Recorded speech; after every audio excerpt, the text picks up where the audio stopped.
Of course, the Raptors would beat the Phoenix Suns and snap their 7-game winning streak after back-to-back bad losses. The Toronto Raptors are incredibly confusing. They're extremely bizarre, and they are winners over the Phoenix Suns 112-105. We're going to talk about it. Do me a solid, everyone. Hit a like on the video and subscribe to the channel for more Raptors content just like this. This is the Raptors post-game video with yours truly, Luca. I mean, this is just on brand with the Raptors, right? Just when it looks like the Raptors are officially going to fall off the cliff, officially about to enter blow it up territory, they turn in a great performance. One of their best performances of the season. They beat the title contending Phoenix Suns. And this is a Raptors team that got in late, early, however you want to look at it. I mean, 4 a.m. This was a team that had to travel while the Suns were waiting for them, well rested in Toronto. And the Raptors, with the adrenaline and all, put forth a truly impressive showing from start to finish. I mean, this was a team that wavered, but they never gave in. Phoenix made their runs, but the Raptors had responses all night long. The Raptors' energy in this one, night and day compared to their previous two defeats. They opened things up 27-20 in the first. Then when Phoenix looked like they were about to make that run, erasing two separate 12-point deficits, the Raptors did a good job of just standing their ground. And Scottie Barnes, welcome back. This is the Scottie Barnes we want to see. Fourth quarter, Scottie returned. And when Scottie Barnes is aggressive, when Scottie Barnes is handling the ball and orchestrating the offense, good things happen. Scottie Barnes, after two very suspect performances, turned in a nice outing. 23 points on 7 of 15 shooting, 1 of 3 from 3. He hit all 8 of his free throws. Raptors hit their free throws in this one, which was great to see. 7 rebounds, 4 assists, 3 blocks, had a couple of huge denials, plus 14. Scottie Barnes, after another slow start, it was a slow first half. He turned it up a notch. And you only got to think, I mean, how good can Scottie Barnes become, guys, if he just puts forth 110% effort that he does in the fourth quarter throughout the game? Because it is crazy to see when Scottie Barnes turns on that switch, he is a different animal out there. This guy is absolutely fascinating to watch when he's at the peak of his power. So credit to Scottie Barnes. He showed up in a big way when he needed to. Pascal Siakam had 22 points, 9 of 21 from the field. He was a +9.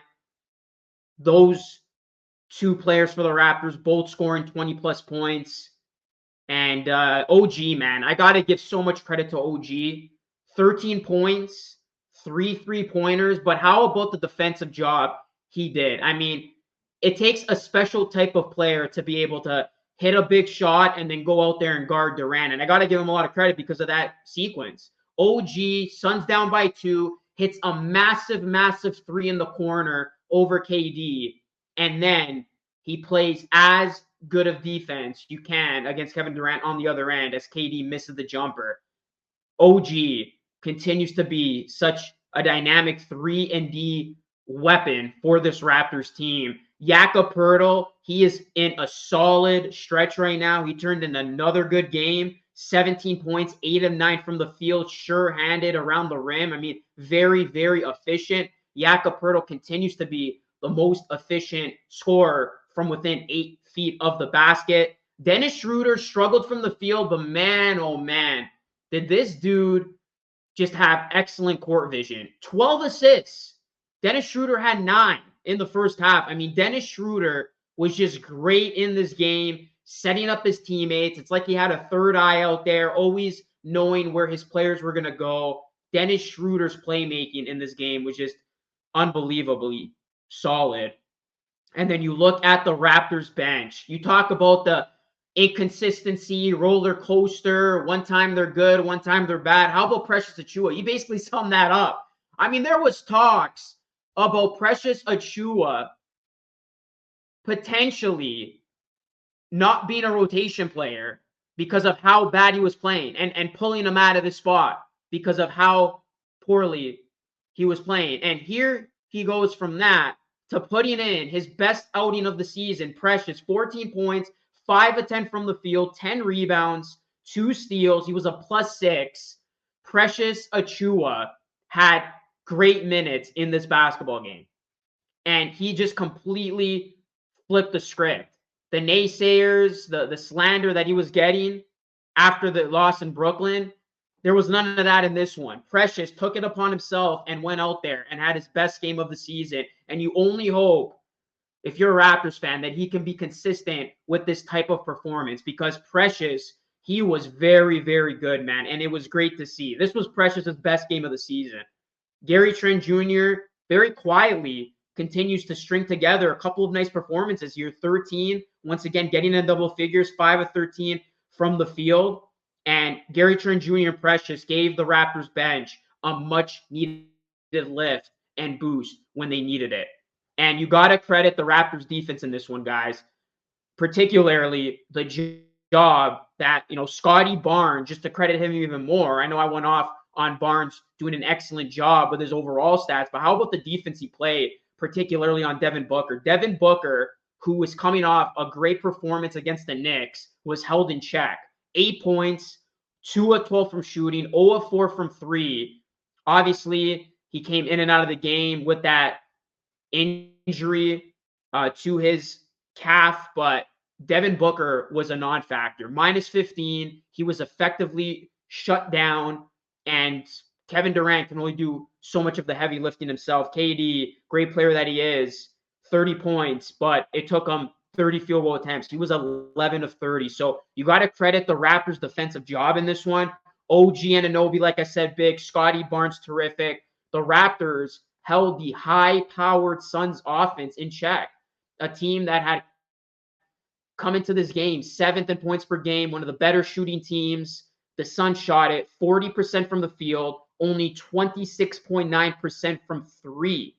And again, the Phoenix Suns, top 10 in three-point shooting. So the Raptors really held their own, and they did a good job containing this high-octane Phoenix Suns offense. And the Raptors themselves, they did just enough on the offensive end to get the win. 45% from the field, 37% from 3. And hallelujah, the Raptors hit their free throws. Finally, the Raptors turning in a nice free throw display. Scottie Barnes, like I said, shout out to him. 8 of 8 from the line. Raptors 18 of 21 overall.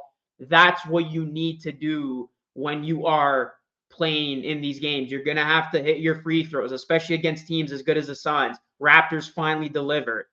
Fast break points, 20 to 12. Points in the paint. Raptors 60 to 48. And it did not feel like the Raptors trailed much of this game. I mean, at one point, the Suns' largest lead was 3, and that was it. So the Toronto Raptors from start to finish, energy was much better, focus was there. And you only got to ask yourself as a Raptors fan, I mean, where would this team be if they could just consistently put together these performances and they can, show up against teams like Brooklyn and Cleveland and still do this? Because it is very frustrating to see this. As much as it's great to see, it's frustrating because this team just needs to be consistent. They have shown flashes of brilliance like they have here against the Suns, but then they have moments like they've never played basketball with each other. So it has really been that type of season, Jekyll and Hyde for the Raptors, and this basically personifies it. I mean, back-to-back rough outings, and then you beat the Phoenix Suns in this spot. So that is going to conclude today's recap. Guys, what is your reaction of the Raptors' latest win? What do you make of this team? Do you think this is a fluke win, or do you have faith still that this Raptors team can turn it around? Let me know your thoughts, guys. Hit a like on the video. Subscribe to the channel if you aren't new. That is it for me. This is Lucas signing off. Thank you so much for watching. Until next time, stay safe.